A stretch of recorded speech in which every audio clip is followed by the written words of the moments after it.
तो guys movie release के कुछ दिन पहले यहाँ पे कल्कि का फाइनल ट्रेलर आ गया है। वैसे कुछ दिन पहले एक और नया ट्रेलर आया था जो कि काफ़ी ज़्यादा लॉन्ग और काफ़ी ज़्यादा ढांसू था, लेकिन ये ट्रेलर भी काफ़ी ज़्यादा गजब का है जहाँ पे पूरा डिटेल में बताया गया कि आखिर इस मूवी में चल क्या रहा है। अब यहाँ पे आप लोग पिछले दो ट्रेलर देख के तो समझ गए होंगे कि अश्वत्थामा जी का काम क्या है, यानी कि उन्हें कल्कि अवतार जो कि अभी पैदा नहीं हुए हैं, जो पैदा होने वाले हैं, उनकी मम्मी की रक्षा करनी ताकि वो इंडायरेक्ट में भी उसकी रक्षा कर सके और यहाँ पे उसको हर हालत में बचाना है। वैसे आप लोग नोटिस क्योंगे जैसे जैसे हम लोग को आगे ट्रेलर दिखाए जा रहे हैं, यहाँ पे महाभारत के रेफरेंस भी काफ़ी ज़्यादा बढ़ते जा रहे होंगे, क्योंकि एक शॉट में हम लोग को यंग अश्वत्थामा दिखाई दिए थे जो कि गिरते हुए दिखाई दे रहे थे, और उसी सेम शॉट पे हम लोग को एक बड़ा हाथी दिखाया गया था जिसका नाम भी अश्वत्थामा था। असल में दोस्तों, अश्वत्थामा के पिताजी गुरु द्रोणाचार्य को कैसे हराया गया था? उनको कहा गया था कि अश्वत्थामा मारा गया,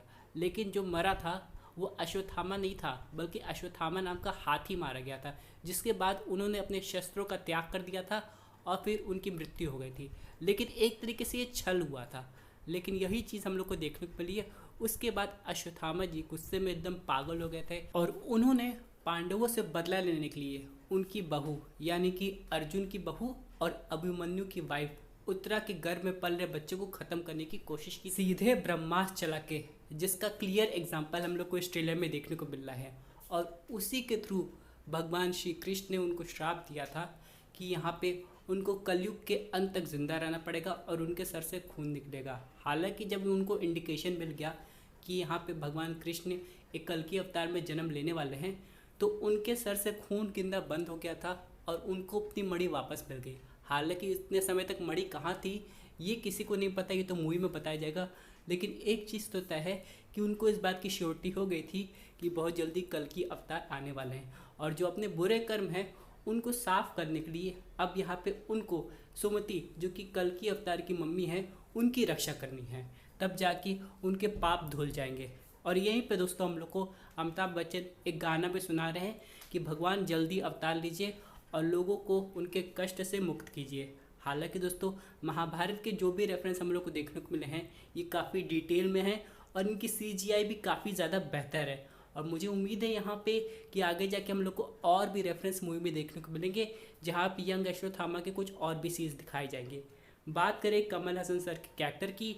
तो इनका कैरेक्टर भी काफ़ी ज़्यादा एडवांस और उनके सर पे हम लोग एक कट का निशान देख सकते हैं जो कि ग्लो कर रहा है। अब दोस्तों यहाँ पे ये प्रोसेस हो सकता है जैसे कि कल्कि पुराण में कहा गया है, जो कली पुरुष है वो अपना जो शरीर है वो बदलता रहता है। अब ये सीन देख के आप लोग को एक्समैन अपोकलिप्स याद आ रहा होगा, एक ऐसा म्यूटेंट जो कि बूढ़ा होने पे अपना शरीर बदल देता है ताकि वो हमेशा ज़िंदा रहे, और कुछ यही कॉन्सेप्ट हम लोग को कली पुरुष के केस में देखने को मिला है। कमल हसन की जो बॉडी अभी हम लोग को देखने को मिल रही है वो बहुत बूढ़ी हो चुकी है, और कमल हसन के सीधे दो मिशन हैं। पहला तो एक परफेक्ट सैंपल लाना जिसमें वो अपनी कॉन्शियसनेस दोबारा ट्रांसफ़र कर सके, और दूसरा कल्कि अवतार का जन्म ना होने देना। अब दोस्तों आप लोग ने यहाँ पे भैरवा और बुज्जी के दो एपिसोड देखे होंगे जो कि एनिमेटेड वर्जन में देखने को मिलेंगे, जहाँ पे ये बात क्लियर हो गई है कि अगर भैरवा को कॉम्प्लेक्स में जाना है जो कि एक बहुत बड़ी जगह है जहाँ पे सिर्फ रिच लोग रहते हैं, तो उसे 1 मिलियन यूनिट्स चाहिए होगी। और यहाँ पे सुमति जो कि कल्कि अवतार की मम्मी है उन पे उतने ही यूनिट्स का यहाँ पे बाउंटी रखा गया है, और भैरवा को हर कीमत पे वो चीज़ करना। और यहाँ पे डायरेक्टर नाग अश्विन की एक बात की तो दाद देनी पड़ेगी कि उन्होंने अभी तक क्यूरियोसिटी मेंटेन रखी हुई है इतना ट्रेलर लाने के बावजूद। यानी कि अभी भी बहुत सारे फैंस के बीच में डिबेट चल रही है कि आखिर भैरवा क्या है। क्या वो एक साधारण इंसान है जिसके पास बुज्जी की वजह से एक टेक्नोलॉजी आ गई है जो कि 1 मिलियन यूनिट्स कमा के सीधे कॉम्प्लेक्स पहुँचना चाहता है, या फिर वो वाकई में कल्कि अवतार है? इसका खुलासा तो बाद में होगा। और वैसे भी दोस्तों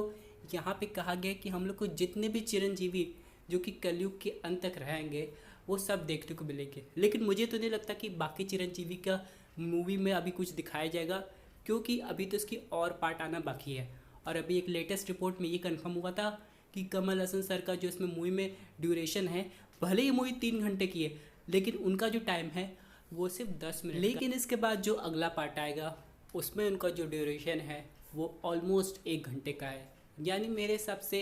कमल हसन सर का जो एंट्री है वो थोड़ा बहुत दिखाया जाएगा और ये बताया जाएगा कि उनको एक नई बॉडी चाहिए, और शायद इसका प्रोसेस शुरू भी हो गया है, क्योंकि यहाँ पे हम लोग ट्रेलर में एक सीन देख सकते हैं जहाँ पे एक छोटा लड़का है, उसके पेट में कोई डिवाइस वाइस लगा होगा और मे बी यहाँ पे वो अपना प्रोसेस शुरू कर दिया है। लेकिन सवाल ये आता है कि छोटे बच्चे के बॉडी के अंदर जाके वो करेंगे क्या, क्योंकि वो तो इतना ताकतवर है नहीं। तो मे बी उनके पास भाई यहाँ पे आगे की टेक्नोलॉजी दिखाई गई है, तो कुछ ऐसी टेक्नोलॉजी हो कि उस बच्चे के अंदर जाते ही में, यानी कि उस बच्चे के अंदर अपनी कॉन्शियसनेस एंटर करते ही वो किसी मशीन से उस बच्चे को काफ़ी बड़ा कर ले, ये पॉसिबिलिटी बनती है। यहाँ पे ट्रेलर देख के तो यही लग रहा है कि पूरा जो मूवी होगा 3 घंटे का, वो यहाँ पे बचाने और मारने के बीच में होगा। यानी कि अश्वत्थामा किसी तरह सुमति को बचाना चाहते हैं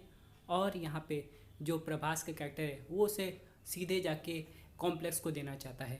लेकिन यहाँ पे जो भी अभी कन्फ्यूजन बन रहा है वो सोचने पर मजबूर करता है कि आखिरकार प्रभास क्या रोल प्ले कर रहे हैं और क्या प्रभास को कुछ आगे काम होगा, और अगर प्रभास कल्कि नहीं है तो आखिरकार जब कल्कि अवतार बड़े हो जाएंगे तो उनका रोल कौन प्ले करेगा। ये सबसे बड़ा सवाल है जिसका जवाब मूवी देखने के बाद ही पता चलेगा। लेकिन आप लोग को तो पता है कि यहाँ पे ये मूवी कितनी बड़ी होने वाली है। जैसे कि ये मूवी रिलीज़ होगी इसके स्पॉयलर्स आना शुरू हो जाएंगे, जैसे कोई मार्वल मूवी आ गई हो, और यहाँ पे सबको स्पॉयलर से बचना है क्योंकि एक लाइन में पता चल जाएगा कि आखिरकार प्रभास का मेन रोल क्या होने वाला है। फिलहाल दोस्तों यहाँ पे बात करें बाकी चिरंजीवीस की, तो कहा जा रहा है कि यहाँ पे एंड में हनुमान जी की भी एंट्री होने वाली है, लेकिन इसमें कितनी सच्चाई है ये तो आने वाला समय बताएगा। और यहाँ पे आखिरकार कली पुरुष हम लोग को रियल में कब दिखाई देगा, क्योंकि हम लोग कली पुरुष के चेहरे की बात करें तो यहाँ पे कहा जाता है वो कुछ इस तरीके का दिखता है। और कमल हसन के बेचारे की बात करें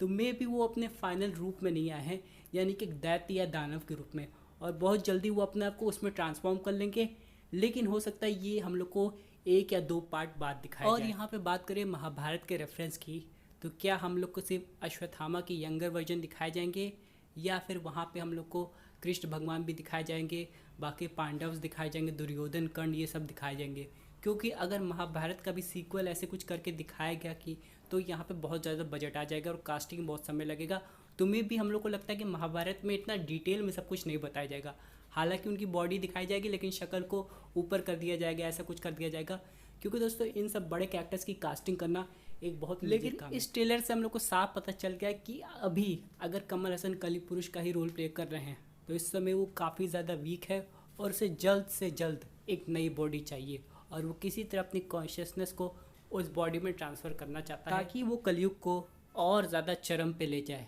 लेकिन फ़िलहाल दोस्तों आप लोग कमेंट करके बताइए आपको ये ट्रेलर कैसा लगा, आपके पास अपनी कोई थ्योरी है तो वो भी बताइएगा, और क्या लगता है आपको, आपके हिसाब से प्रभास कल्कि है या नहीं, इस बात का आंसर ज़रूर दीजिए।